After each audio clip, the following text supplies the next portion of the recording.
보시죠, 여러분. 어쨌든 우리가 좋은 대학을 가려고 고등학교 진학도 하고 공부도 하고 있는 거니까 결과적으로 보면은 일단은 문과 기준으로는 당연히 이런 일반고도 있죠. 일반고도 있는데 보통은 이제 자사고나 외고 계열일 거고, 그 다음에 이과 기준으로는 이제 이 정도예요. 보시면 이제 좀 당연히 이제 서울 강남은 눈에 띄어야 되는데 뭐 1등 하는 게 좀 상상고, 그러니까 보통 휘문이랑 상상고가 1, 2등 했던 것 같고, 그 다음에 특이하게 빨간색들 많이 보이죠. 그러니까 대구가 전반적으로 좀 의대를 많이 가요. 상대적으로 대구보다 인구가 2배 정도인 부천은 지금 해운대고 하나밖에 없고, 이제 이 배경을 저는 좀 정확히 알고 있는 게 그 두 가지인 게, 첫 번째는 뭐 강남이야 두말할 필요가 없고요. 강남은 이제 제쳐놓고 얘기를 하자고. 그 다음에 예를 들면 학군들이 있잖아. 예를 들면은 뭐 강서구라든지 아니면 뭐 화성구라든지. 근데 얘네가 뭐 지금 일반고로 분류되어 있는데 좀 특수해요. 그래서 얘네들도 보면은 뭐 그 동네 학군 애들이 좀 모여. 그 다음에 이제 서초도 당연히, 송파도 당연히 대표적인 학교들 끼어들어가 있어야 되고. 근데 되게 특이하잖아요. 부산 학교 하나밖에 없는데 대구가 5개 껴있는 게. 그러니까 이제 선생님이 대구에도 수업을 했었기 때문에 왜 이런지를 좀 알고 있어요. 그리고 대체적으로 이 순서를 보잖아. 내신 문제가 얼마나 좋냐인데, 어떻게 좋냐냐면 이런 거 얘들아. 너희가 사실 중학교 때 내신을 따로 준비를 안 하는 학생들도 있을 거야. 왜냐면 너무나 쉽거든. 외우면 그만이거든. 잘 생각해. 공부를 하겠다는 애들이 거기서 변별되지는 않아요. 그럼 어디서 변별이 되는 거냐? 생각한 힘에서 변별이 되는 거거든. 그런데 부모님들이 막 극성이야, 보면. 왜냐면 뭐가 내가 애들한테 좀 더 해주고 싶은 그런 마음이 있기 때문이야. 그건 당연한 거예요. 근데 문제는 초등학교, 중학교 때는 공부도 되게 쉽고, 그러니까 엄마들이 자꾸 뭔가 통제를 하려고 그러고 뭔가 개입을 하는데, 그게 사실은 오히려 독인 경우들이 되게 많아요. 잘 모르시니까. 그러면 이제 결국에는 고등학교 때부터 엄마도 몰라. 왜? 엄마가 딱 시험지 봤는데 모르겠거든. 근데 솔직히 초등학교, 중학교 시험지는 보면 좀 알 것 같거든요. 내용이 너무 쉬우니까. 엄마들이 막 개입을 하다가 이제 그게 되는 것 같죠. 왜냐면 내용이 쉽고 안 하는 애들 하게 만들면 되니까. 근데 언제부터 그게 망가지더라? 고등학교 때부터 망가지는 거예요. 그럼 저는 이제 전국에 있는 7대 학군들 다 출강을 해봤고, 여기 있는 학교들 중에 절반 정도는 제가 다 내신을 준비를 해봤던 학교들이기 때문에 자신 있게 말씀을 드리는 건데, 정확하게 뭐냐면 여러분부터 이제 5등급 제도잖아. 그러면 상위 10%까지는 자사고에서는 가요. 수시로. 예를 들면 해운대고라고 들어볼게. 150명 정도잖아. 15명은 수시로 간단 말이야. 그럼 나머지 애들은 도대체 어떻게 해서 간 거겠냐고. 전부 재수, 함수, 사수, 우수예요. 자, 그럼 그걸 학교에서도 알기 때문에 어떻게 하는 거냐? 첫 번째, 일반 계고도 그렇게 변해가고 있는데, 일단 수시를 붙어야 될 거 아니야. 그러면 외고들 중에서 작년이었구나. 경남외고가 그랬었는데, 지금 이름 빠져있죠. 경남외고도 공부 수준 대비 잘 가는 학교야.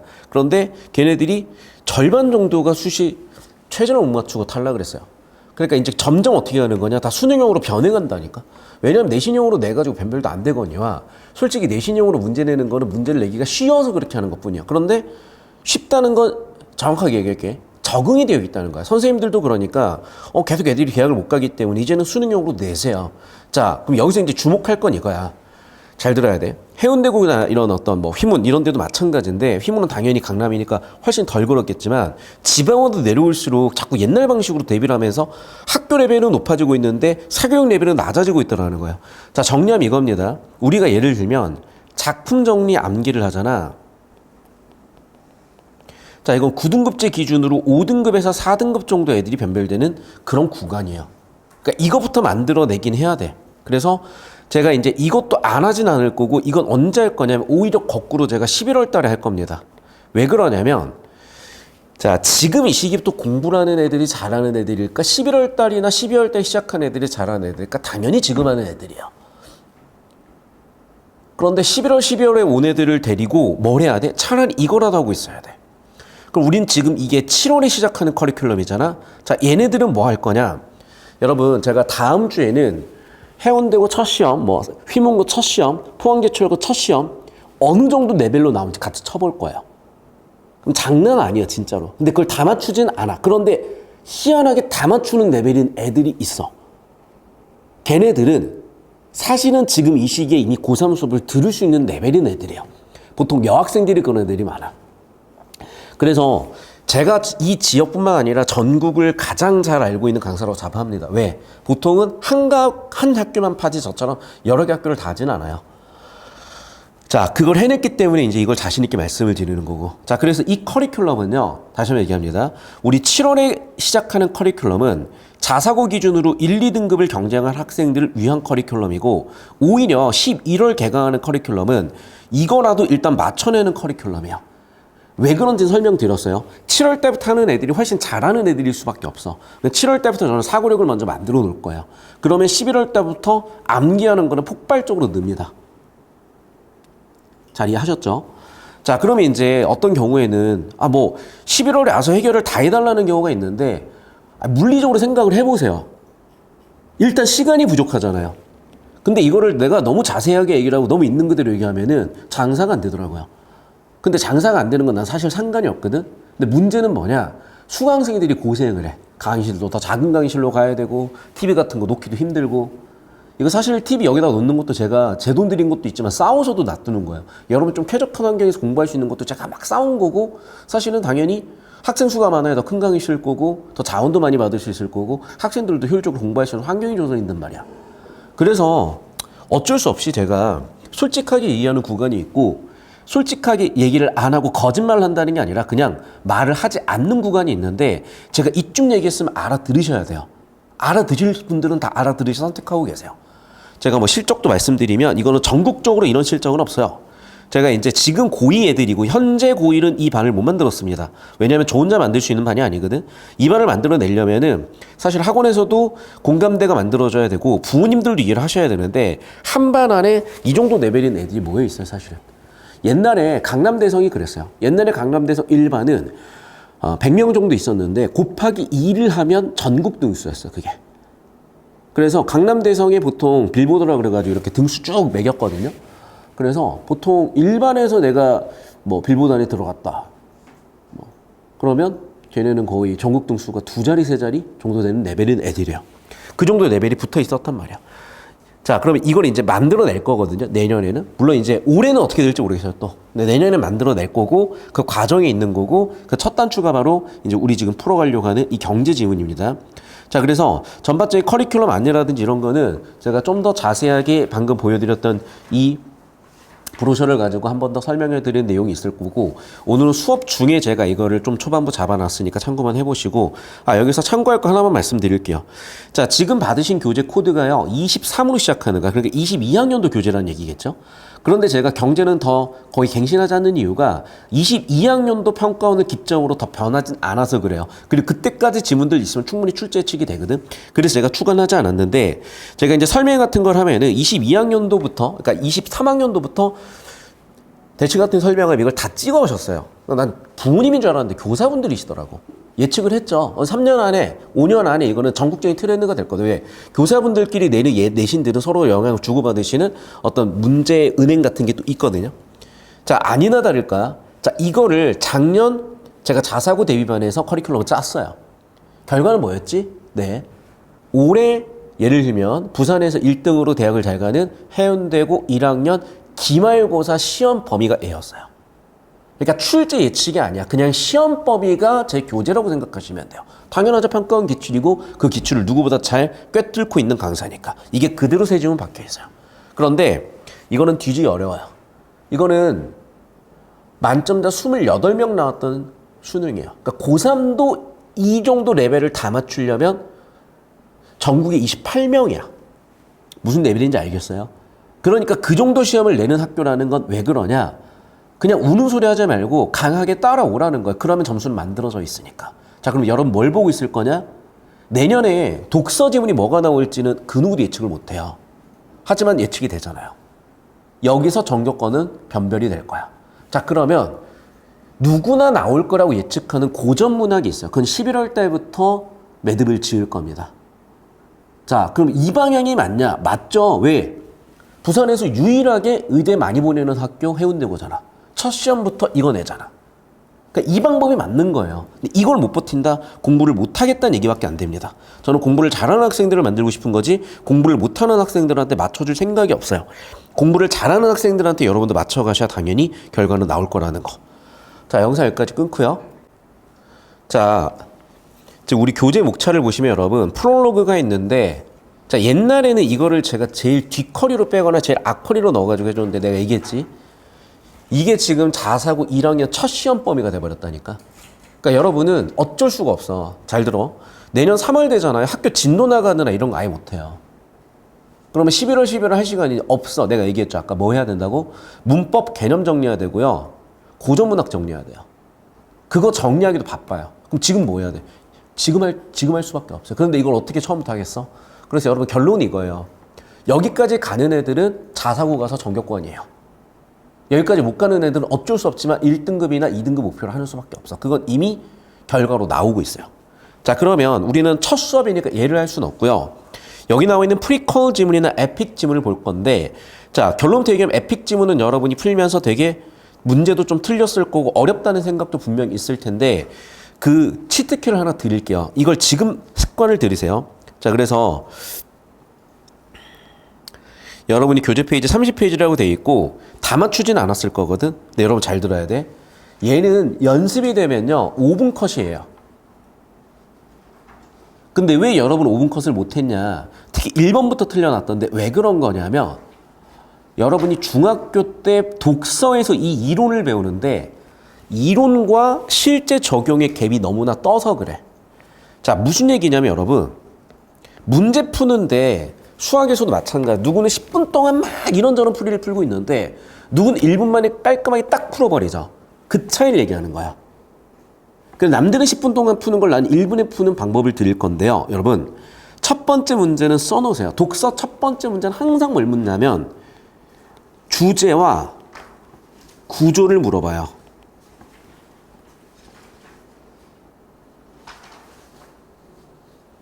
자, 이게 왜 중요한 거냐면 여러분, 자, 여기에 예를 들면 범죄자가 있다고 치자. 여기에 아기가 있다고 치자. 뭐 또 여기에 뭐 부모가 있다고 치자. 여기에 뭐 사이코패스가 있다고 치자. 그럼 여러분 봐봐. 정보가 그냥 나열됐음에도 나열된 거예요? 벌써 위험해 보이지 않니? 그래, 그런 얘기야. 정보라는 건 여러분, 우리는 벌써 불편하죠. 얘가 어디 주변에 있어야 될 것 같아? 여기 있어야 될 것 같지. 이해됐어? 그러니까 정보라는 건 나열된다고 정보가 아니에요. 정보라는 거는 정보와 정보 사이의 관계에서 정보가 만들어지는 거고 정보의 진짜 가치가 만들어지는 거거든. 그래서 결국 다시 한번 얘기하죠, 여러분. 여기 나와 있는 모든 단어, 모든 정보 처리하면 절대 시간 안에 풀 수가 없어요. 그러니까 뭐냐? 자, 우리가 크게 두 가지 방법으로 봐야 되는데 예를 들면 뭐 정독할 거야. 뭐 꼼꼼하게 읽을 거야. 하세요. 언제? 혼자서 시간 날 때. 자, 그런데 봐. 두 번째는 뭐냐면 그게 아니라 정독하는 게 아니라 이렇게 우리가 문제풀이에 필요한 게 있죠. 그리고 기술적인 부분이 있을 거 아니야.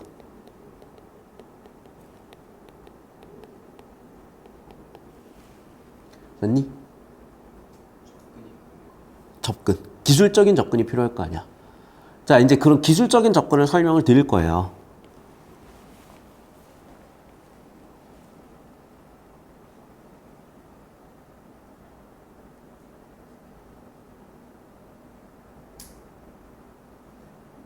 자, 그럼 그 기술적인 접근이 어떻게 되는 거냐면 여러분 아까도 얘기했지.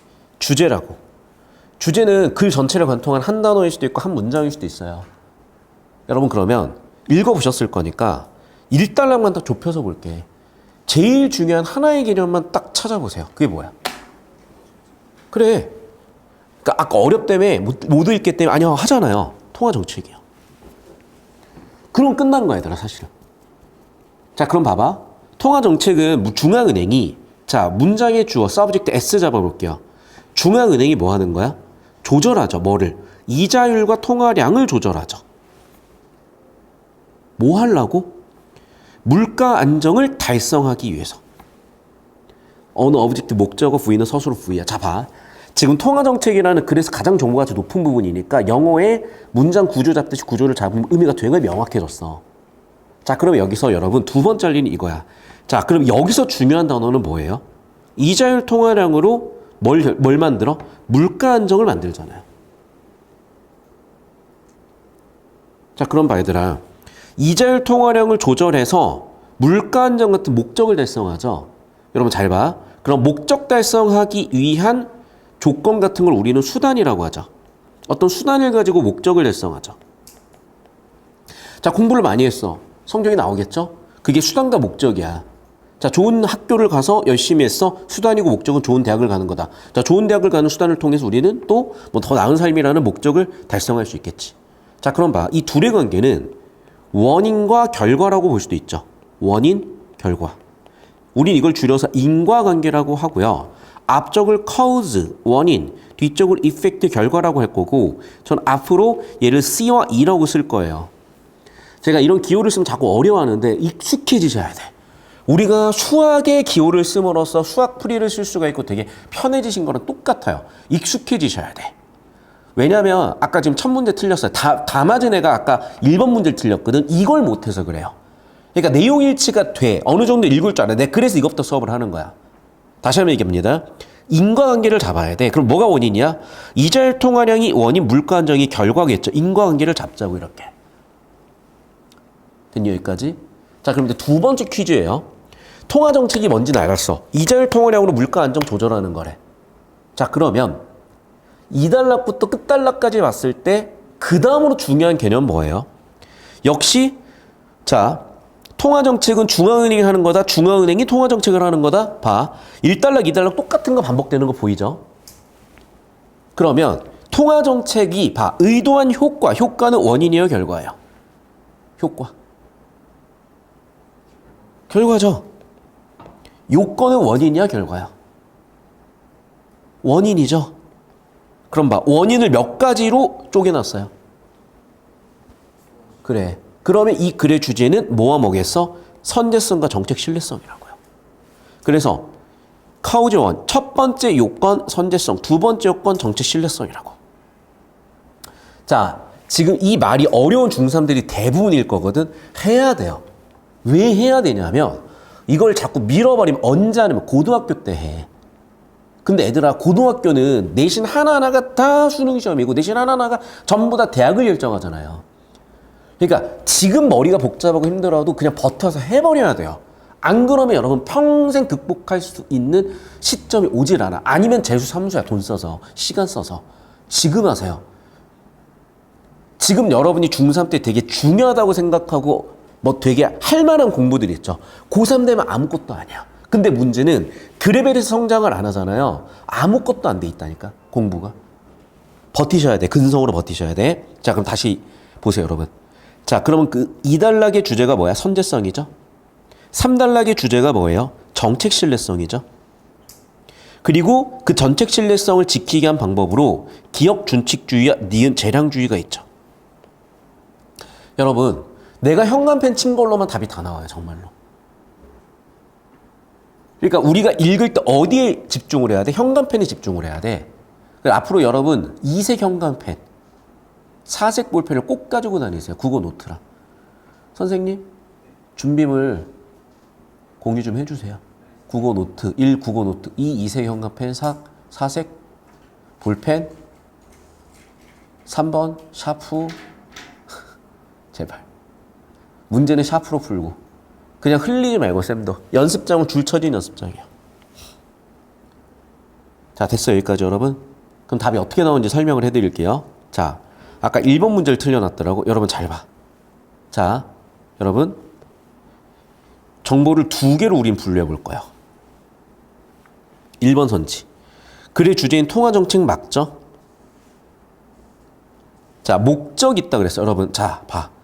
수단과 목적. 목적이라고 바꿔 쓸 수 있는 건 나와 있죠. 뭐라고? 결과라니까. 이펙트 얘들아. 그럼 2단락 초반에 나왔네. 목적이 두 종류야. 수단 원인이 두 종류야. 그래. 그러니까 뭐라고 바꿔줘야 돼? 목적이야. 수단 원인이야. 원인이죠.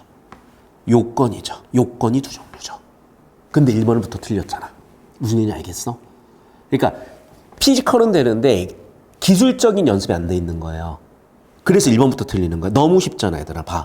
문제 몇 분 만에 풀렸어? 2분도 안 걸렸잖아. 이 한 문제 푸는데. 자, 잠깐 저 따라오세요. 자, 이 지문을 제대로 해서, 그러니까 여러분이 원하는 형태는 첫 단어부터 끝 단어까지 처리하는 거야. 자, 그런데 잘 들어요. 자, 이 지문은 한 4번 정도 다시 봐야 돼. 그래서 이 지문을 제가 1회차에 이렇게 푸는 이유는 왜 그러냐? 우리가 내용만 읽을 줄 알지 구조를 읽을 줄 몰라요. 근데 구조를 처리하면 지금처럼 엄청 기술적으로 이득을 많이 볼 수가 있거든.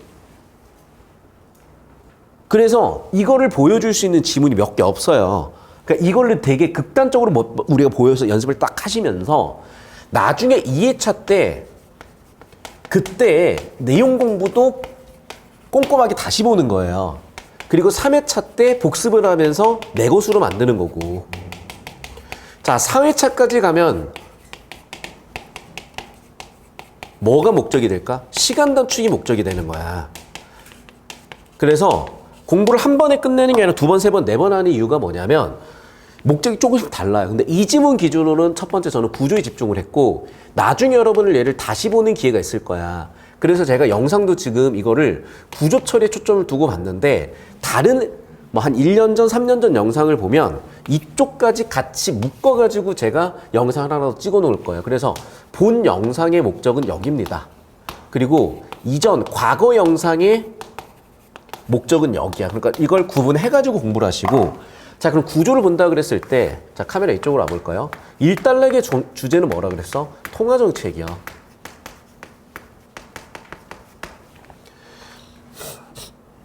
자, 통화정책은 뭐를 만든다 그랬니? 그렇지. 이자율이나 통화량으로 물가를 조절한다 그래요. 자, 그런데 여기서 얘들아, 이자율과 금리가 동의어야. 통화량은 화폐량이라고 생각하면 돼요. 자, 일단 이 개념을 제가 좀 정확히 이해를 시켜드려야 되는데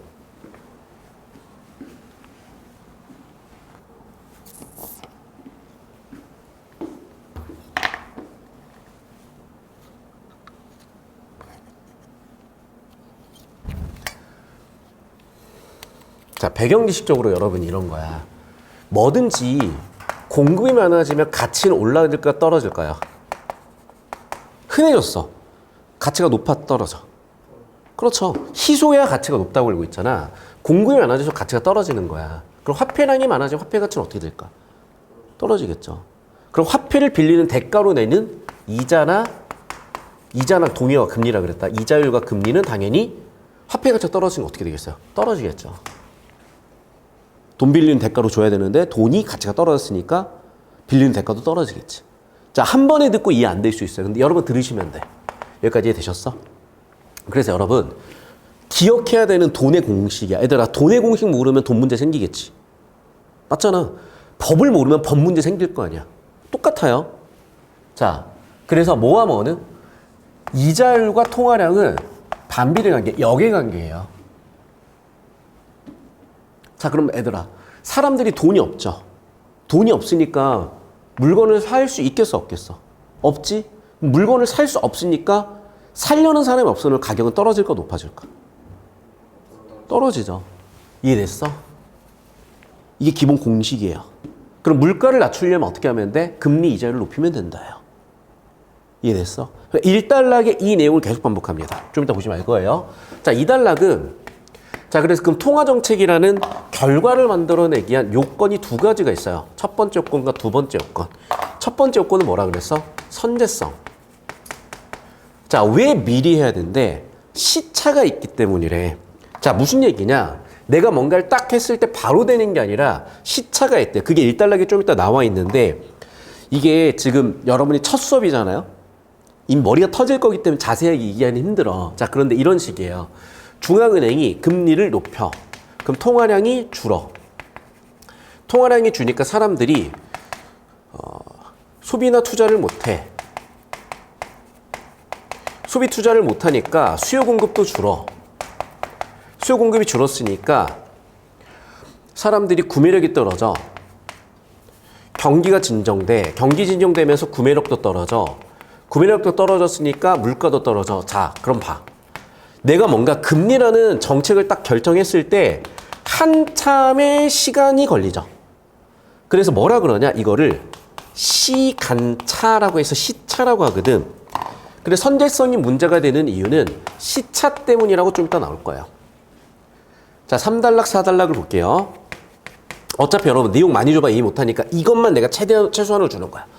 그 다음에 신뢰성이 문제인데 신뢰성을 갖추는 방법은 두 가지가 있대. 기억은 준칙주의고 니은은 재량주의야. 준칙주의는요. 무슨 일이 있어도 원리 원칙을 지킨다는 거예요. 재량주의는 결과를 내라는 거야. 그래서 여기는 원칙이 중요하냐 결과가 중요하냐 해서 여기는 무슨 일이 있어도 원칙이 중요하다는 입장이고 무슨 일이 있어도 결과가 중요하다는 입장이고 표로 이렇게 처리가 돼요. 자, 그럼 애들아 지금 보시면 알겠지만 우리 첫 번째 문제는 어디서 답 나왔죠? 네. 자, 통화정책이라는 결과를 만드는 요건은 두 가지로 분류가 됐어요. 여기에서 첫 번째 문제 1번 선지 정답이 바로 나왔지. 이게 풀이 과정이야. 그럼 애들아 우리가 지금 뭐를 안 건드리고 있죠? 이 공식 하나 안 건드렸고 여기 안 건드렸죠. 이 공식 가지고 두 번째 문제 만들었고요. 얘 가지고 이 표 가지고 세 번째 문제를 만들었단 말이야. 근데 세 번째 문제는 되게 쉬워요. 바로 풀어볼게요. 준칙은 무슨 일이 있어도 원리 원칙을 준수해라잖아. 맞니? 그럼 몇 번이야? 1번이죠. 기억은 결과가 좋든 나쁘든 일단은 뭐야? 원리 원칙을 지켜라. 그래서 사람들의 신뢰를 만들어줘라. 됐죠? 여기까지. 봐. 지금 이거 그리는데 2분이면 돼요. 4분 만에 벌써 두 문제가 끝났어. 자, 마지막 이제 한 문제 풀 겁니다. 이쪽으로 올게요, 여러분. 자, 이게 좀 어려울 수가 있는데 내가 핵심만 딱딱딱 잡아서 풀어볼게. 그러니까 전체를 풀 버전으로 다시 푸는 거는 여러분이 한두 달 있다 다시 하실 거야. 자, 여러분 딱 봤더니 이제 이거예요. 자, 여기서 이제 또 여러분 이제 중학생들을 대상으로 하는 거니까 또 이제 퍼센트 포인트 개념을 설명을 해줘야 되는데 지금 3%잖아. 얘를 1% 떨궈가지고 2%로 만들려면 마이너스 1%를 빼줘야 되잖아. 근데 이거를 1%라고 하면은 안 되고 1% 포인트라고 해야 돼. 뒤에 P라고 쓴 포인트라는 뜻이야. 나중에 설명할게. 자, 그럼 봐. 물가를 낮춰야 되죠. 그러면 제 공식 나와 있죠. 금리를 높여야 물가가 낮춰지지. 그래서 뭐라고 돼 있어? 금리를 얼마만큼? 4에서 1.5%만큼 올리든 내리든 물가 상승률은 1% 달라진대. 그럼 올리면 물가 상승률이 떨어지겠네. 자, 그럼 어떻게 되시겠어요? 네. 4 플러스 1.5 해서 5.5%가 되겠죠. 이렇게 해서 물가를 높여주면, 다시 금리를 높여주면 물가는 어떻게 되더라? 3에서 1 줄어서 2가 되더라. 여기까지 되셨어? 물가는 1만큼 바뀐다 그랬으니까 1.5 더해주면. 여기까지 되셨어요?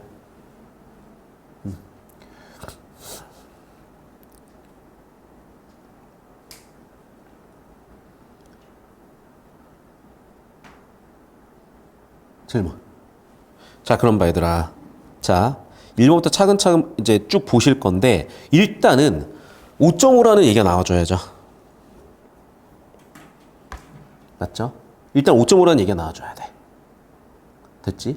자, 두 번째는, 그러면, 언제 올리고 낮출 거냐인데, 애들 아까 2단락 주제가 뭐였냐면 시차였잖아. 맞죠? 선제성. 선제가 뭐야? 미리 하라는 얘기잖아. 그럼 언제 써야 될까? 봤더니요. 자, 시차가 한계분기니까 언제 해야 돼? 바로 하면 되겠어? 시차가 한계분기니까 한계분기 앞서서 해야 되겠어? 그렇죠. 한계분기 앞서서 해야지. 그러면 내가 4월 1일에 영향을 주려면 1월 1일에 해서 영향을 못 주다가 이때부터 영향을 주면 되겠죠. 그리고 몇 개 기간? 한 개의 분기 지속된다 그랬잖아. 이해됐니? 그러면 야, 이때 시행한 건 이때 딱 약발이 끝났네? 그럼 4월 1일에 또 해줘야 약발이 또 가겠죠. 됐니? 그럼 언제 시행해야 돼? 1월 1일 시행해가지고 유지까지 해줘야 되겠죠. 그래서 정답 5번 끝인 거야. 여기까지 됐죠, 여러분? 자, 봐. 일단 답이라도 내야 돼. 그래서 다른 말 쓸 데 없고, 여러분. 제가 방금 설명한 내용들까지만 똑같이 필기하고 따라와서 자꾸 다른 거 읽지 말고 얘 읽고 쓰고 답 보고 먼저 그 회로를 뚫어요. 됐어? 그렇게 해놓고 수업 내용에 대해서 이해가 되고 안 되고. 자, 이쪽으로 와볼게요. 자, 여러분이 이제 해주실 거 첫 번째 써볼게요. 첫 번째는 뭐냐? 지문에 제가 필기한 거 있죠? 두 번째, 제가 칠판에 필기해드린 거 있죠? 이거를 쭉 정독하시고 이해하시고 이해가 오케이 됐으면 넘어가시는데 이해가 안 된 것들 있죠. 이건 전부 다 질문으로 해가지고 아 선생님 여기가 이해가 안 돼요 안 돼요 안 돼요를 개조식으로 문장 형식으로 적으세요. 못 적겠으면 형광펜으로라도 별표 쳐놔. 됐죠? 자 이제 이게 이해가 되셨으면 자 네 번째로 우리가 아까 첫 번째 지문 두 번째 지문을 했었잖아. 여기에서 이런 식으로 구조도라는 걸 한번 그려볼 텐데 못 그리시겠으면은 문장별로 중심 내용이라도 한번 잡아볼 거예요. 여기까지 되셨니? 여기까지 되셨어요? 여기까지 해보시고 자 여기까지 끝난 친구는 자 이제 아까 우리가 그 앞쪽에 두 지문 이 한 지문 풀었잖아. 앞쪽에 첫 번째 지문 두 번째 지문에 세 번째 지문을 지금 안 했을 거야. 자 세 번째 지문을 방금 배운 내용을 최대한 적용해가지고 샤프로 필기를 놔둬봐. 그러면 제가 이거는 풀이를 가지고 내가 첨삭을 하거나 아니면 어떤 상태인지 점검을 할 거야. 됐어요 여기까지? 카메라 잡히죠? 그래서 지금 이걸 하실 거고 이걸 끝내고 잠깐 쉴 겁니다. 끝낸 학생들만 5분 휴식 드릴게요. 자 시작합시다. 영상 끊습니다. 자 이거 진행할게요 여러분. 자 그리고 지금 2년 전 수능이잖아. 그래서 이 시절에 수능 쳤던 선생님들이 지금 고등학교 선생님들이시다 보니까 대체적으로 이게 그대로 내신으로 반영되는데 이것보다는 훨씬 어려워요. 고1 첫 시험들도. 이거 왜 다루는 거냐? 일단은 이제 오늘은 영주차기도 하고 두 번째는 배경시 확충이 또 필요한 부분들이 있습니다. 자, 그럼 이제 볼게. 정부는 조세를 부과해 재정사업을 위한 재원을 마련하는데 조세 정책의 원칙 중 하나가 공평과세, 즉 조세 부담의 공평한 분배래요.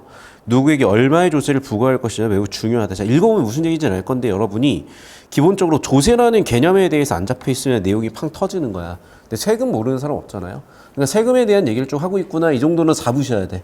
자, 그럼 이제 세금 얘기인데 하고 싶은 얘기가 세금이냐고. 그게 아니죠. 그러나 뒤야.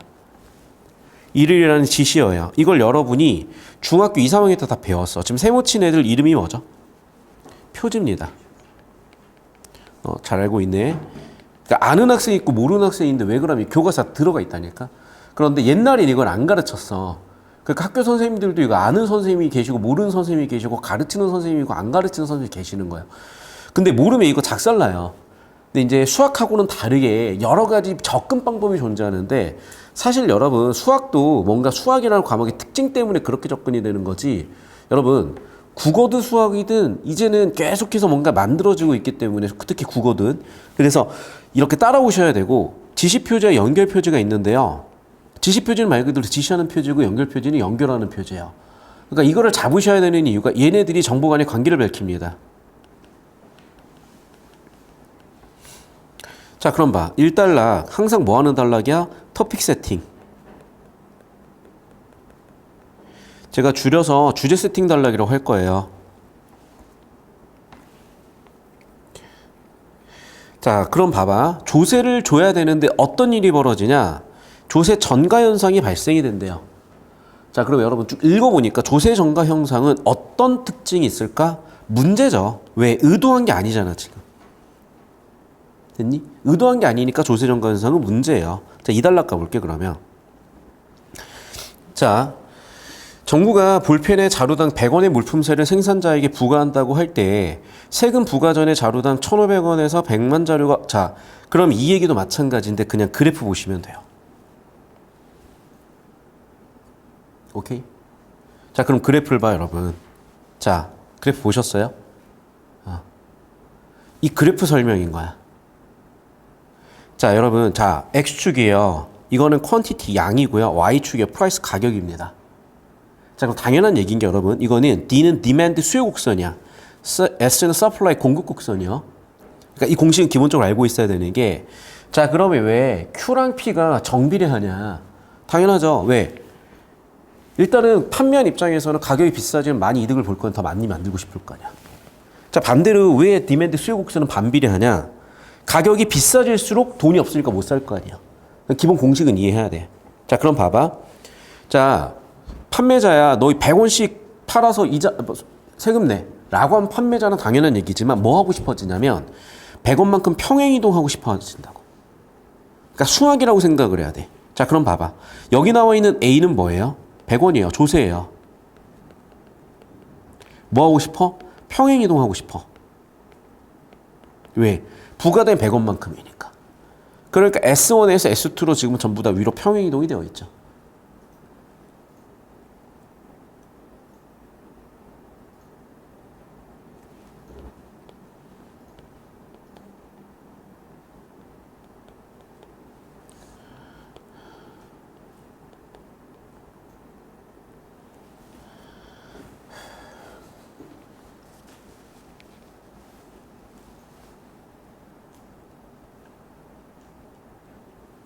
여기까지 됐니?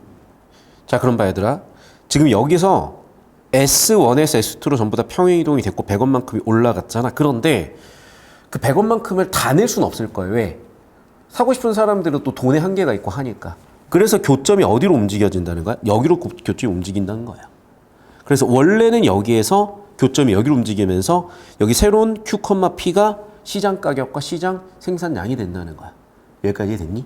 자, 그럼 봐. 결국엔 이 그래프를 이해하면은 여기 내용 끝이에요. 알겠어요? 자, 근데 이제 이게 회로가 안 뚫리는 애들이 있을 거야. 그 왜 그런 거냐면 처음에서 그래요. 자, 그러니까 이제 여러분 수준에 맞춰가지고 딱 수준을 쪼개가지고 하나하나 떠먹여주면 좋은데 수학은 그게 되는 과목이고 그거는 그게 안 되는 과목이야. 그리고 수학도 마찬가지인 게요. 어떤 특정 과목에서 공부하다 보면 딱 막힐 때가 와요. 그러니까 여러분이 지금 막힌 거거든요, 여기에서. 그런데 대부분의 경우에는 독서에서 막히는 경우를 안 하는 이유가 독서를 못 가르치고 안 가르치죠. 그러니까 안 가르치니까 안 막히는 거야.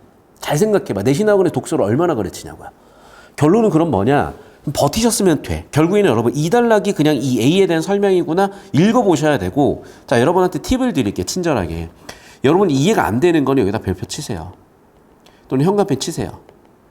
그래 놓으면 제가 그 부분이 뭔지를 가지고 개별적으로 설명을 해드리는지 할 거야. 근데 읽어보면 알아. 내가 방금 설명한 내용을 줄글을 길게 쓴 것뿐이니까.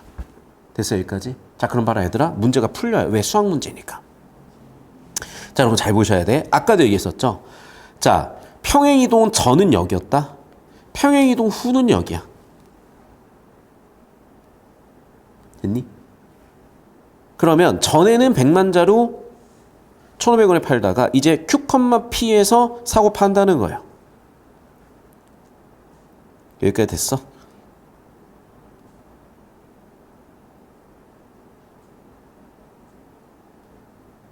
됐어? 자, 그래서 1번. 조세부가 소비자는 피를 자루당 가격으로 지불한다. 맞는 얘기죠. 두 번째. 자, 아까 얘기했지. 그 100원만큼이 내라고 한, 생산자한테 내라고 한 조세니까 100원만큼 내야 되겠죠. 자, 근데 봐. 이제 3번이에요. 평행이동 문제라니까. 조세를 100원이 아니라 50원으로 줄였어. 그럼 봐라. 조세가 100원일 때 그래프는 S2죠. 50원으로 줄인 그래프는 없으니까 S3 그래프를 하나 더 그려줘야지.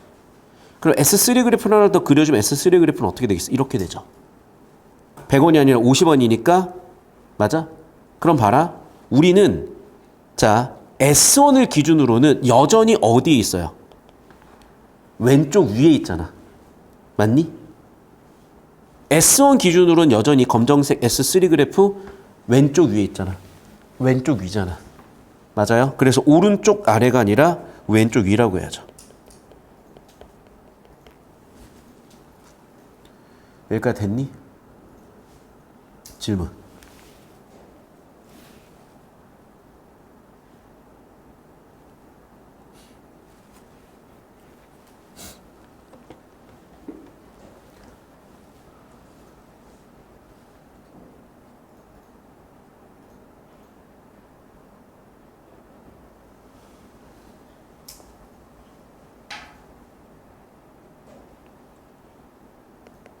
정답은 3번이겠고 그러면 자 2단락 정리됐고 이제 3단락 가볼게요. 한편 조세 전가가 한 방향으로만 발생하는 건 아니래요. 동일한 세금을 소비자에게 부과한다고 하자. 소비자는 자루당 1,500원을 생산자한테 지불해야 하므로 실제로는 1,600원을 지불해야 된대요. 그럼 불만이 생기겠지. 그럼 시장에 반영되면 시장의 가격 조절 기능이 되면서 가격이 하락하게 되면서 어쨌든 즉 어떻게 돼? 소비자한테 부과해도 생산 조세가 전달이 된다. 자, 그럼 봐 얘들아. 지금 1단락을 주제를 한마디로 정리하잖아. 조세정가 곡선이야. 2단락은 생산자한테 부과했더니 소비자한테 가는 경우, 3단락은 소비자한테 부과했더니 생산자한테 가는 경우입니다. 됐죠? 자, 4단락 가볼게. 자, 그렇다면 양측의 실제 부담 비중 어떻게 결정이 될까? 이는 소비자나 생산자가 제품 가격의 변화에 어떤 반응을 보이는가에 또 달라지는데, 예를 들어 가격 변화에도 불구하고 소비자가 구입량을 크게 바꾸지 못하는 경우 어느 측에 세금을 부과하든지 간에 소비자가 더 많은 세금을 부담하게 되고, 생산자에게 세금을 부과할 때는 가격 상승 요구가 더 강하게 반영되어 훨씬 높은 수익이 형성될 것이다. 봐봐. 이게 아예 핵심이야. 물어본 거 답해야죠. 자, 그럼 첫 번째 답변은 뭐냐면 소비자가 더 많은 세금을 부과하는 경우, 두 번째는 생산자가 더 많은 세금을 부과하는 경우죠. 자, 그럼 어떤 경우냐? 소비자가 구매량을 못 바꾸는 경우. 자, 가격 변화가 있어야 하지만 결과적으로 못 바꾸는 경우야. 이것도 마찬가지죠. 가격 변화가 있어야 생산량을 바꾸지 못하는 경우입니다. 그럴 경우 둘 다 어떻게 된다? 생산자가 더 많은 세금을 부과해야 된다. 여기까지 되셨죠? 질문 됐니?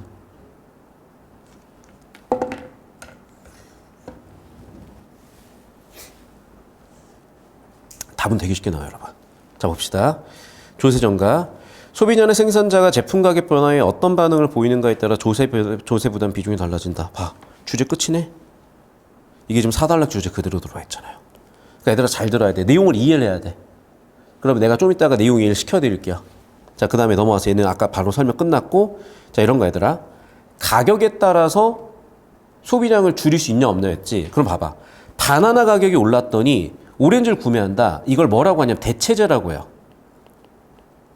과일인 바나나 대신 오렌지 사버리면 되잖아. 그러면 바나나 가격이 오르면 영향을 안 받을 거 아니야. 바나나 가격에 소비하는 거에 대해서. 그냥 오렌지 사버리면 되니까. 두 번째, 커피 안 사면 그만이니까. 세 번째, 싼 거 사면 그만이니까. 자, 4번을 이해를 못 하던데, 애들아. 자, 보관한다는 건요, 생산 또는 출하량이에요. 내가 사과를 내보내. 생산량 또는 출하량이잖아. 이 사람 뭐 할 수 있어? 출하량을 조절할 수 있잖아. 무슨 말인지 돼요? 5번은 그런데 재고를 쳐보내야 돼. 그럼 내가 생산량 출하량을 조절을 못 하죠. 시간 안에 팔아야 되니까. 그래서 정답 5번이라는 거야. 자, 여러분 저 따라오세요. 답을 그냥 찍고 있으면 안 돼. 그러니까 니네가 이게 그러니까 중학교 때 공부를 좀 잘못한 케이스가 뭐냐면, 여기로 오세요. 여러분이 중학교 때 뭔가 신체 발달이 안 돼 있잖아. 그럼 성인들이 하는 운동을 하면 안 돼요. 뭐 야구 선수도 막 그러니까 뭐 팔에 무리 가는 거 많이 던지면 안 된다. 막 그런 것들 가르치는 것처럼. 그런데 얘가 성장이 빨라. 그러면은 해도 되거든. 자, 마찬가지다. 여러분 나이 때 이해가 안 되면 안 되는 대로 넘어가야 되는데, 야, 이해 안 되면 왜요? 이게 최악인 게 왜 그러냐면 습관이 들어버려요. 그러니까 이해 안 되면 왜요는 지금 하고 나중에 하면 안 되는 행동이야. 그런데 이해 안 되면 왜요라는 걸로, 왜 봐봐. 자, 운동하고 똑같은데 얘는 레벨 10짜리 운동밖에 못하는 애야. 하지만 나중에 성장하면 레벨 50짜리 할 수가 있거든요. 그런데 이 학생이 어떤 느낌으로 받아버리냐면 평생 자기는 레벨 15로만 하는 느낌으로 습관이 굳어버린다는 거야. 공부도 마찬가지야. 그러니까 자꾸 이해 안 되면 왜요? 답은 몇 번이야. 이게 아예 안 중요하다니까요, 지금. 특히 여러분부터는 서술형이 강화되는 시대이기 때문에. 그러니까 수업 내용을 이해를 했냐 못했냐고 제 판사 풀이 과정에 소화가 됐냐 안 됐냐인데, 문제는 여러분은 자꾸 OX라는 보상 시스템만 익숙해져 있어요. 이게 사실 능지 이슈거든. 근데 그 능지 이슈를 완전히 해결해 줄 만큼 국어 콘텐츠가 개발이 안 돼 있어. 그러니까 수업을 잘 듣고 그냥 잘 따라오시면 되고, 뭐 이해가 안 되면 어쩌겠어요. 자, 그래서 이거야. 1단락에서 제일 중요한 건 뭐냐? 조세정가예요. 자, 그럼 여러분은 여기서 잘 들어야 돼. 서술형 문제야. 조세정가 현상에 대해서 쓰실 수가 있어야 돼요. 알겠니? 조세정가 현상에서 쓰실 수가 있어야 돼요. 자, 2번이거든요. 자, 2번은 뭐냐면, 그럼 조세정가 현상이 어떤 방향으로 일어난다는 거야? 어디서 어디, 어디서 어디? 생산자에서 소비자로. 여기는 소비자에서 생산자로야. 자, 여기에서 그런데 저 원리를 이해 설명시키기 위해서 필요한 배경 지식이 있어요.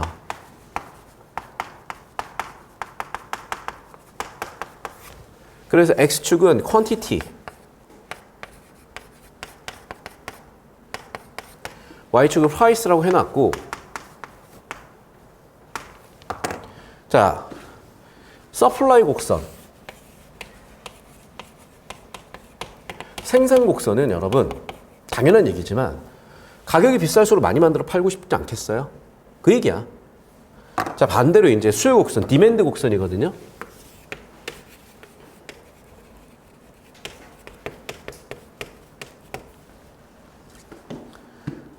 자, 얘는 예산이 정해져 있다 보니까 자기가 살 수 있는 게 한계가 있으니까 이렇게 우하향 곡선이 된다고요. 자, 그런데 우리 이 지문의 주제였던 뭐를 하게 되면 조세를 전가하게 되면 조세를 내기라고 하게 되면 이제 조세만큼 평행이동을 하게 된다는 거죠. 하지만 그 결과 새로운 균형점이 여기가 되는 거고. 여기까지 이해되셨니? 자, 이제 하나 더 보자, 얘들아. 우리가 아까도 얘기했지만 여기서 이제 기억을 해야 되는 거는 자, 첫 번째는 이거 얘들아. 마켓. 시장이라는 개념을 알고 계셔야 돼요. 시장은 경제활동이 벌어지는 곳이야. 자, 여러분, 제가 주황색 밑줄 치는 거는 다 서술형으로 쳐야 되는 거예요, 시험을. 자, 그러면 경제활동이 벌어지는 곳에 경제활동의 주체가 있어요.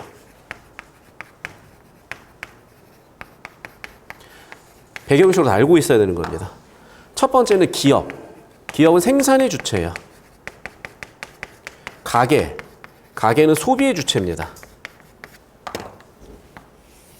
자, 여기서 정부는 원래 여기 없었는데 수정자본주의가 오면서 정부가 들어왔어요. 그러니까 정부는 일종의 심판 역할을 한다고 생각하시면 돼. 근데 보통은 수요를 늘려줍니다. 됐죠, 여기까지? 자, 그 다음에 생산과 소비. 뭐 생산과 수요라고 하셔도 생산과 수요라고 하셔도 좋고, 됐죠? 그 다음에 투자의 주체고 기업은, 가게는 소비의 주체야. 다시 한번 얘기한다. 주황색 형광펜은 서술형으로 다 쓰실 수 있어야 돼. 그 다음에 여러분은 이제 뭘 설명해야 되는 거냐면 수요 곡선을 설명하셔야 돼. 공급 곡선을 설명하셔야 돼. 그래서 오늘 이 지문에서 서술형 문제는 5가지가 나와. 1번, 조세정가 현상에 대해 설명하시오. 2번, 시장에 대해 설명하시오. 3번, 경제활동의 주체 역할에 대해 설명하시오. 4번, 수요 곡선에 대해 설명하시오. 5번, 공급 곡선에 대해 설명하시오. 이 배경에서 알고 계셔야 돼요. 자, 그 다음에 이제 4단락에서 그러면 왜 이런 결과가 벌어지냐. 조세정가 현상도 이펙트 결과잖아요. 자, 그럼 원인도 생산자한테 소비자한테 가는 원인 첫 번째, 소비자의 생산자 가는 원인 두 번째, 세 번째. 그럼 왜 생산자 또는 소비자한테 누구한테 부담을 주느냐인데 결국 핵심 아이디어는 이거였죠. 자, 여기는 작은 소주제다 그래서 스몰티라고 쓴 거야. 핵심 아이디어는 뭐였어? 그렇죠. 가격 변화에 민감도였죠.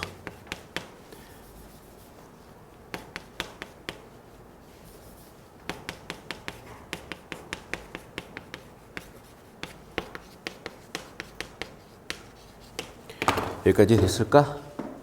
여기까지 다 필기해 놓으시면 되겠어요. 자, 그럼 이제 여러분 서술형은 크게 2가지 유형이 있어. 첫 번째 유형처럼 제가 원리를 설명한 이 5가지 유형이 있고, 두 번째 유형은 뭐냐면 그래서 6번째 서술형이거든요. 그를 요약하라는 거야, 전체를. 조세정가 현상은 조세가 생산자 또는 소비자로 전가되는 현상인데 어느 쪽으로 전가가 되는가?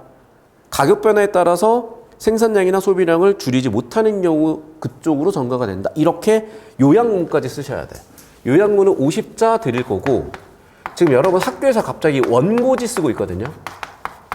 왜냐하면 이게 서술형으로 지금 들어와 있는 상태야, 얘들아. 여기까지 되셨니? 자, 필기 정리해 주시고 영상은 여기까지 끊습니다. 여러분 이거를 고3들도 이해를 못해. 이 옵션이라는 개념을. 자, 이게 무슨 얘기냐면 여러분 당연한 얘기인 게, 자, 주식은 오르거나 떨어지거나 둘 중 하나잖아요. 그러면 자, 내가 산 가격이 있다고 치자. 여기에 대해 산 가격으로 해볼게. 자, 그러면요, 주식은요, 예를 들면 내가 10,000원짜리를 샀어. Y축이 주식 가격이라 해볼게요. 그럼 당연한 얘기지만, 얘들아, 내가 10,000원에 샀는데 주식 가격이 10,000원에서 11,000원이 되면 난 얼마 이득이야? 1,000원 이득이잖아요. 맞니? 그리고 12,000원이 되면 그냥 2,000원 이득이죠. 자, 반대로 9,000원이 되면 마이너스 1,000원, 8,000원이 되면 마이너스 2,000원 손해잖아요. 당연한 거잖아. 맞니? 그럼 당연한 얘기지만 그래프는 어떻게 그려줘야 되는 거냐? 이런 식으로 그려줘야 될 것 같아. 즉, 이거는 뭐야? 수익 그래프죠. 예를 들면. 그래서 주식이 11,000원이 되면 나는 1,000원 이득이다 같이. 자, 기본적으로 자, 이 점을 놓고 얘는 대칭해야 될 거 아니겠어요? 맞죠? 당연한 얘기지만. 자, 이걸 표로 표현해 볼게. 그럼 주식 가격에 따라서 내가 어떤 이득을 어떻게 볼 것이냐?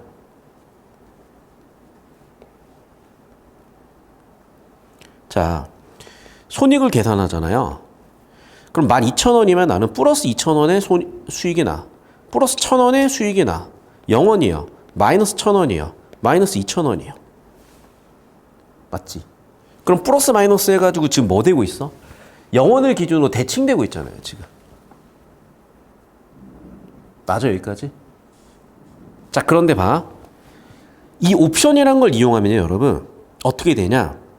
자, 옵션 가격이 1,000원이었을 때 내가 수익이 11,000원이지만 0원이고요. 10,000원일 때는 마이너스 1,000원이고요. 9,000원이어도 마이너스 1,000원이고요. 8,000원이어도 마이너스 1,000원이에요. 그런데 주식이 12,000원이면 플러스 1,000원이고요. 13,000원이면 플러스 2,000원이 난다고. 봐. 0을 두고 대칭이지만 여기서부터 비대칭이죠. 이해됐어? 그러니까 옵션이 왜 비대칭이야? 이런 구조를 짜놨기 때문에 비대칭이라는 거야. 왜 저런 걸 팔아먹냐라고 물어볼 수가 있는데 왜 그런 거냐면 여러분, 자, 이런 거야. 나한테 지금 당장 뭔가 큰 투자 기회가 왔어. 난 그러면 지금 당장 10억이 필요해. 근데 지금 이 10억을 못 집어넣으면 나한테는 뭐 10억이 10년 뒤에 들어와도 의미가 없는 거야. 1년 뒤에 들어와도 의미가 없는 거야. 그럼 어떤 사람은요, 10억이 예를 들면 1년 만에 20억 될 수 있는 투자 기회가 있으면요, 이율이 50%라도 빌리겠죠. 왜냐하면 10억 빌려서 20억 벌어서 원금 10억 갚고 이자 5억 갚으면 나한테 5억이 벌리는 거잖아. 그러니까 사람은 뭐냐, 타이밍에 따라서 그 가치가 달라지는 거야. 그럼 그걸 이용해서 이런 구조를 짤 수가 있다는 거야. 자, 그래서 여기서 개념 첫 번째는 뭐냐, 비대칭적이라는 게 이 얘기야. 수익이 플러스 2,000원, 플러스 1,000원, 마이너스 1,000원, 마이너스 2,000원. 여기는 대칭이죠. 근데 여기는 플러스 1,000원, 플러스 2,000원인데 전부 다 마이너스니까 어떻게 돼? 여기는 비대칭이 되죠. 여기까지 이해됐니?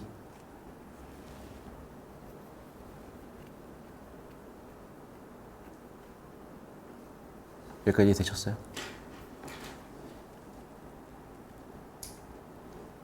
자, 그럼 다시 왼쪽으로 와서, 자, 옵션. 옵션에 대한 정의는 세 가지로. 첫 번째, 미래 일정한 시기에 미리 정해진 가격으로 어떤 상품을 사거나 팔 수 있는 권리 4개로 정의한대요. 1. 일정한 시기에 2. 일정한 가격으로 3번. 기초자산을 4번. 사거나 팔 권리야.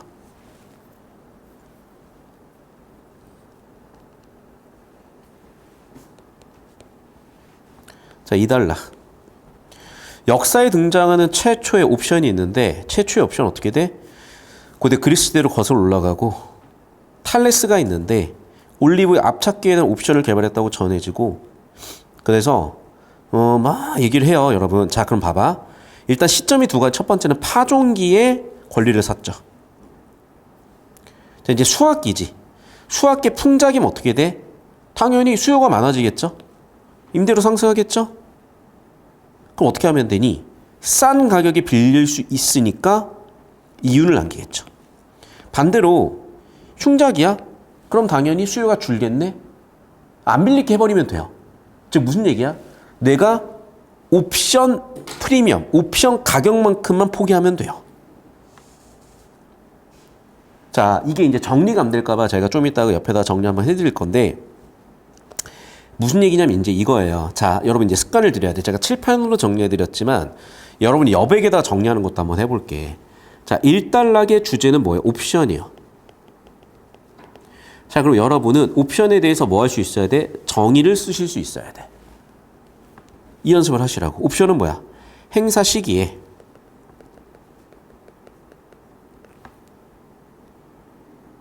행사 가격으로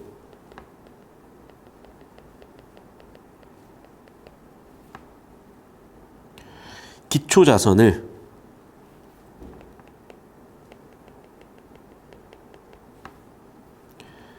사고 팔 권리죠.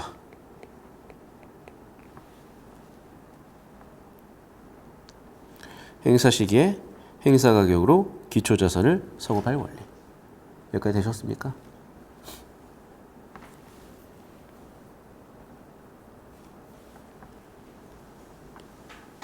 자, 2단락. 자, 그럼 옵션의 이제 종류인데, 자, 시점별로 달라요. 자, 파종기는 어떻게 하는 거야?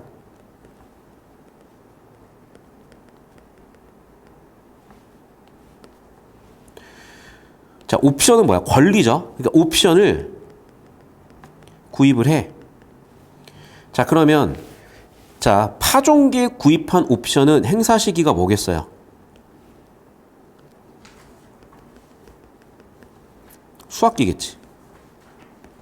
행사 가격은 약속된 임대 가격이겠지. 기초 자산은 뭐야? 앞찾기 사용이죠. 자, 일단 말로 하고 옆에다 칠판으로 정리해 드릴게요. 행사 시기 수학기고, 행사 가격은 약속된 임대 가격이요. 기초 자산은 앞찾기겠죠. 그 앞찾기를 어떻게? 빌릴 권리거잖아. 자, 그러면 파종기에 내가 그렇게 옵션 계약을 하고,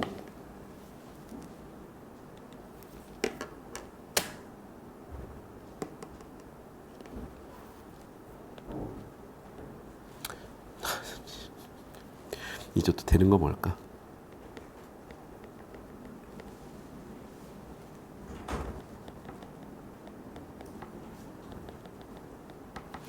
됐죠? 파종기 사용권을 사고 팔 권리고, 됐냐 여기까지? 자, 그러면 나는 이제 뭐 하면 돼? 수학기가 왔죠. 수학기가 왔을 때 어떻게 하면 되니? 두 가지 방법이 있어요. 자, 풍작일 때는 행사라는 게 이득이라고. 흉작일 때는 포기하는 게 이득이라고. 왜? 행사라면 어떻게 되니? 그렇죠? 이미 수요가 높아진 상태예요. 이미 수요가 높아진 상태에서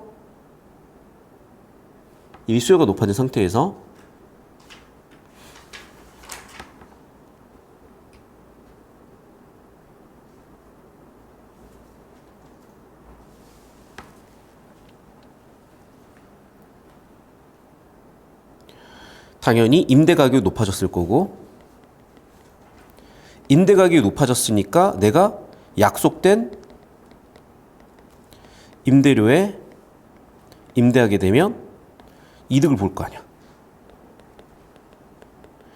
자, 흉작일 때는 수요가 줄어요. 그럼 임대 가격이 떨어질 거 아니야. 그럼 약속된 임대로 임대하게 되면 손실이 발생하잖아요. 자, 무슨 얘기냐? 예를 들면 약속된 임대료가 100이라고 해볼게. 수요 때문에 임대 가격이 200이 됐으면 나는 100에 빌려서 200에 빌려주면 되니까 100 이득이죠. 약속된 임대 가격이 100이라고 해볼게. 근데 수요가 따라 임대 가격이 50밖에 안 됐어. 그러면 나는 100에 빌려야 되니까 50이 손실 나잖아요. 그러니까 50 손실 안 보려면 어떻게 하면 돼? 포기해버리면 된다니까. 됐죠, 여기까지? 근데 이 내용을 이렇게 수식으로 표현하면, 표로 표현하면 너무 쉬워. 그러니까 이걸 연습을 해야 돼요, 여러분. 왜냐하면 사회과학 같은 걸 하거나 과학을 하게 되면 이 공식을 다 정리를 해주잖아. 표처리를 다 해준단 말이야. 그러니까 앞으로 국어는 이 표 해석을 여러분 스스로 만들어서 하든지 아니면 있는 표를 해석하든지 해야 되는데 자꾸 귀찮다고 넘겨버리시면 이제 여기서 계속 벌어지고 있는 거야. 실력 같은 것들이. 필기 되셨죠? 여기까지?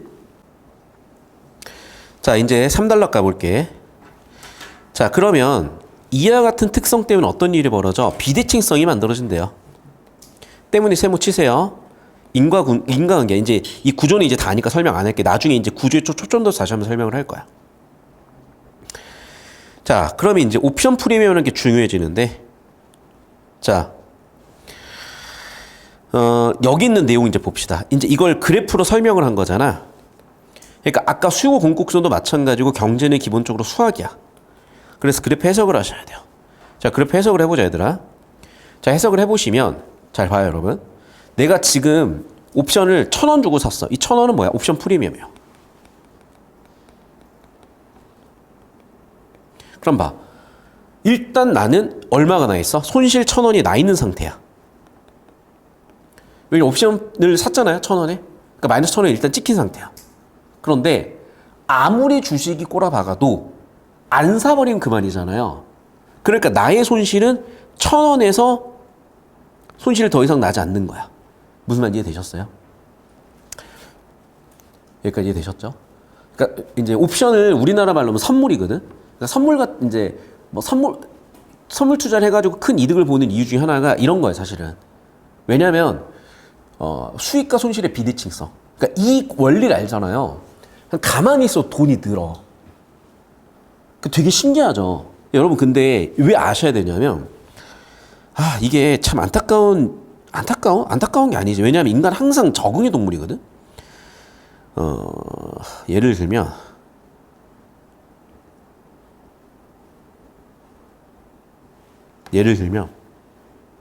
우리나라 자산의 80%, 70%, 뭐 적게면 60% 정도가 부동산이잖아.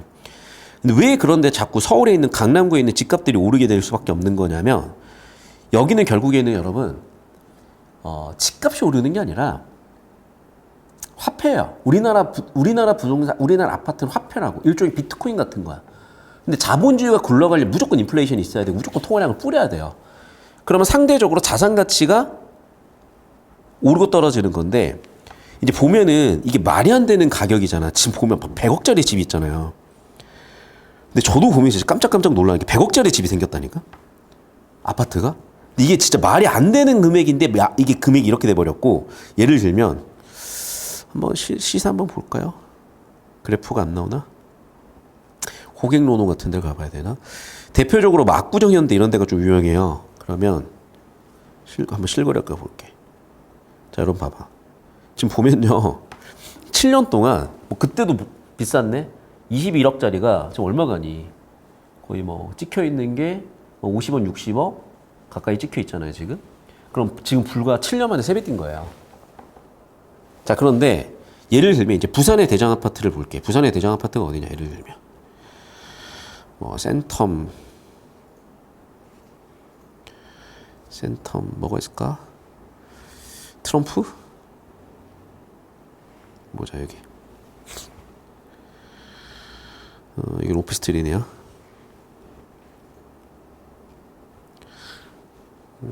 가격, 최신 가격.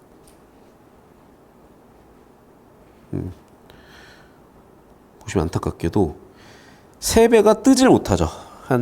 뭐 여기도 3배 가까이는 아니지만 뭐 6억짜리가 지금 거의 한 15억 정도 갔으니까 2배 정도 떴는데 한 12억. 2.5배 정도 떴네요. 여기도 많이 뜬 편이네. 그런데 물론 이제 시작점이 다르긴 하지만 아까는 봐봐. 20억짜리가 60억 갔잖아. 40억이잖아요. 근데 여기는 6억짜리가 15억 갔으니까 7억 차이 나잖아요. 그럼 왜 이런 일들이 이제 벌어지냐는 거지. 자, 무슨 얘기냐면 기본적으로 경제 공식을 몰라서 그런 일들 다 벌어진 거예요. 그럼 알고 투자해. 알고 투자한 사람은 내가 봤을 때는 30%에서 절반. 그리고 계속 벌리니까 왜 되지? 이렇게 되는구나라고 배운 사람이 내가 봤을 때 절반에서 절반 이상이고 대부분은 그냥 운 좋게 그 동네 산 거야. 그럼 내가 여기 40년 살았는데 여기 살아야 되잖아요. 그러니까 내가 봤을 때 절반 정도는 운 좋게 그 동네에 산 사람들이고요. 나머지 절반은 공부를 해서 들어온 사람들이야. 자, 그럼 봐. 그 공부를 배우는 거예요. 그러니까 다 옵션이라는 개념을 알고 있으면 어떻게 되냐, 우리는? 수익은 무한대요. 그런데 손실은 마이너스 1,000원에서 막는다는 거야. 왜? 옵션 프리미엄만큼 버려버리면 되니까. 자, 그럼 봐 여러분. 주식이 10,000원인데 내가 옵션을 행사하면 플러스 마이너스, 자 봐봐, 10,000원에 사서 10,000원을 파는 거니까 수익은 0이지만 이미 옵션 프리미엄 1,000원 냈으니까 마이너스 1,000원 찍혀있죠. 자, 근데 봐라, 만약에 주식 가격이 1,500원이라고 쳐도요, 나는 얼마에 살 수 있어? 500원에 살 수 있죠. 10,000원에 살 수 있죠. 그럼 나한테는 플러스 500원이 찍혀있잖아. 하지만 옵션 프리미엄 이미 얼마가 찍혀있어? 마이너스 1,000원이 찍혀있으니까 최종 마이너스 500원이긴 해요. 그러니까 최종적으로 내가 마이너스 500원이 찍혀있긴 해. 하지만 사는 게 이득이죠. 왜? 손실 마이너스 1,000원에 손실 마이너스 500원을 줄일 수가 있으니까. 그리고 얼마가 되면? 주식 가격이 11,000원이 되면 내가 10,000원에 살 수가 있잖아. 얼마가 남니? 1,000원이 남죠. 자, 그래서 옵션 프리미엄 1,000원 내가 행사하고 나니까 얼마 남아? 0원 남죠. 그래서 어떻게 되니? 0원. 됐어? 어쨌든 그런데 내가 10,000원 이상일 땐 행사라는 게 손실을 줄일 수가 있으니까 이득이라는 거예요. 그럼 정리하면 이제 이거죠. B 구간에서는 옵션을 뭐 해야 되겠어? 포기하는 게 이득이죠.